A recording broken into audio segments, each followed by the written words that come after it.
Essentially, as humans, our risk acceptance determines how much risk we can actually tolerate. Um, Once a risk assessment is completed, the second step to a risk analysis would be to basically determine if it's an acceptable thing, like determine its risk acceptance, the level of risk that can be tolerated, essentially. Risk acceptance may be the most difficult of the three steps in the risk analysis process. No amount of information in the world can extend to the risk that will overcome the conflict between those who are willing to live in some sort of situation, like whether individuals are going to want to endure the risk and or not. So even among the people who are willing to accept some risk, the precise amount of acceptable risk is open to a really heated disagreement. One thing that I think that I can mention here is that according to the EPA, a risk of 1 in a million is acceptable for most environmental hazards. So some people believe that that's even too high, and others feel that a risk like 1 in a million chances of death from radiation leaks is a small price to pay for electricity that's produced by nuclear energy. So while personal preference will always complicate the determination of a risk acceptance nature, environmental scientists and even economists and others, they can help us weigh out our options here. Just be really objective as possible, and by providing us really accurate estimates of the cost and the benefits of anything that we're talking about here. So, in addition to being tolerated, risk management balances potential harm against some other factors too. Risk management, which is the third step of risk analysis, seeks to balance possible harm against other considerations. Risk management integrates scientific data on risk assessment and it analyzes acceptable levels of risk with a number of additional things like economic, social, ethical, and political issues. So, whereas risk assessment is the job of an environmental scientist, risk management is a regulatory activity that is typically carried out by some sort of local or national or international government body. Like the regulation of arsenic in drinking water provides an excellent example to determine the difference between risk assessment and risk management. As we saw before, despite the fact that scientists knew that 50 ppbs of arsenic would cause cancer in people from like 1942 to 2000, the federal government set the acceptable concentration of arsenic at 50 ppbs, parts per billion.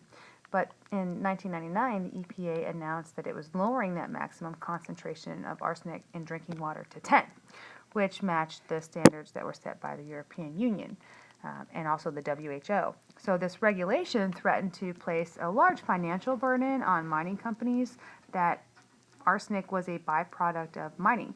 And so the economic burden on several municipalities in western states was naturally like really, really high because there was lots of arsenic already in their drinking water. So both of these groups lobbied the government very hard. And in 2001, just weeks before the new limits were to go into effect, the EPA announced that it would return to its 50 ppb level. The agency argued that further risk assessment needed to be conducted, and that risk assessment had to balance out this economic interest that was involved. So, in 2001, the National Academy of Science concluded that the acceptable amount of arsenic was 5 ppbs, which was even lower than some of the previous estimates or what they had originally proposed. So, this new risk assessment played a huge role in striking a balance between scientific data and economic interest. So, even though the risk is still 5, they actually they revised the ruling, and so it was ultimately set at the concentration of 10 ppbs of arsenic.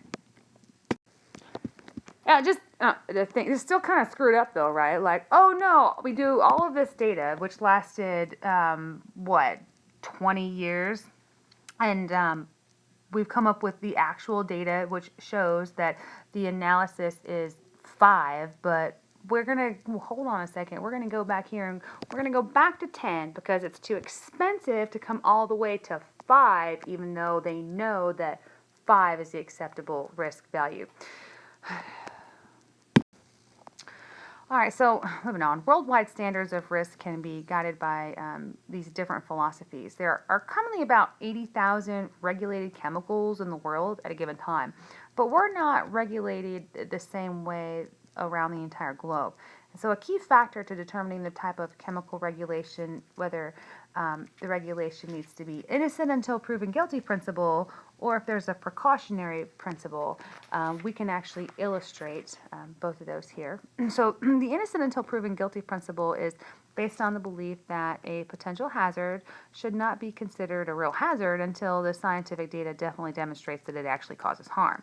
And this strategy allows beneficial chemicals to be sold a whole lot sooner. And the downside is that the harmful chemicals can affect humans and wildlife for like decades until sufficient data or scientific evidence has confirmed that it's harmful.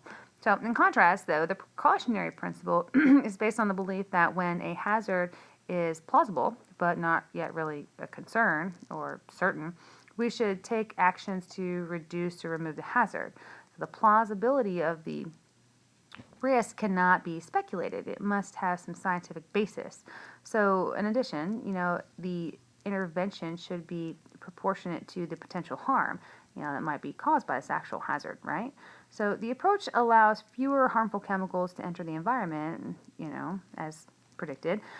However, if the initial assessment indicates a plausible risk and the chemical ultimately provides some harmless but beneficial acts, then the introduction can be delayed for years and years and years. So, the slower pace of approval can reduce the financial motivation for these manufacturers, and so the investment in that particular research slows or stops. Now, in short, there's a trade off between greater safety with slower introduction of beneficial chemicals versus greater potential risk with a greater rate of discovery, but they could be harmful chemicals. So, the use of this precautionary principle has been growing throughout many parts of the world, and it was instituted, of course, by the EU in 2000. And so the U.S., however, continues to do this innocent until proven guilty principle. The benefit of that precautionary principle can be illustrated by asbestos. So if you remember, asbestos is this white fibrous mineral that's very resistant to burning. And so this made asbestos a popular building material throughout much of the 20th century. It's now widely accepted that dust from asbestos can cause deadly disease and cancers and inflammation of the lungs. It's actually very painful. And so there's several types of cancers. But when asbestos was first mined in 1879, there was no evidence that it was harmful to humans. And the first report of deaths in humans was like 1906. And the first experiment that showed that it was harmful and had harmful effects was in rats. And that was in 1911. So in 1930, it was reported that 66% of workers in the asbestos factory suffered from some sort of asbestos harm. And in 55, researchers found that asbestos worked at a higher risk of lung cancer than other groups. So in 1965, a study linked the rare form of cancer that was caused by asbestos to the workers who were exposed to that dust. So, despite all of the growing scientific evidence that asbestos was harmful to human death, little was done to reduce the exposure of workers in the public. So, it wasn't until like 1998 that the EU banned asbestos for building materials. And even today, workers have to go to great lengths to not even be exposed to that dust by wearing all this protective gear and suits and stuff. So you can look at this diagram and just decide, for yourself which route would be more beneficial. And not only are we talking like chemicals or spraying stuff into the environment, but this is also things that humans actually do consume, medicines and a variety of other things. So keep in mind that when you're evaluating this type of risk assessment and your value system associated with this philosophy of risk management, this is where government or political views start to come into play here. In 2001, a group of 127 nations gathered in Stockholm, Sweden to reach an agreement on restricting the global use of some chemicals. The agreement, known as the Stockholm Convention, produced a list of about 12 chemicals that were needed to be banned or phased out or reduced in some way. And these 12 chemicals became known as the Dirty Dozen. And it included pesticides like DDT and industrial chemicals like PCBs and certain chemicals that were byproducts of manufacturing. All of these chemicals were known to be endocrine disruptors of sorts, and a number of them had already been banned or were experiencing a decline in a lot of countries anyway. However, bringing countries together in a forum, to discuss controlling the most harmful chemicals was a great achievement. In that age. So by 2013, an additional 11 chemicals were added to that original list of 12, and several more have been added since then. In 2007, the 27 nations of the European Union put into effect an agreement on how chemicals should be regulated. With the European Union mostly, and they called it REACH, REACH, and that's an acronym for registration, evaluation, authorization, and restriction of chemicals. This agreement embraces the precautionary principle by putting more responsibility on the chemical manufacturer to confirm that the chemical used doesn't have an environmental risk or there's no risk to people or the environment, period. This regulation was enacted because many chemicals used for decades in the EU had not been subjected to rigorous risk analysis anyway.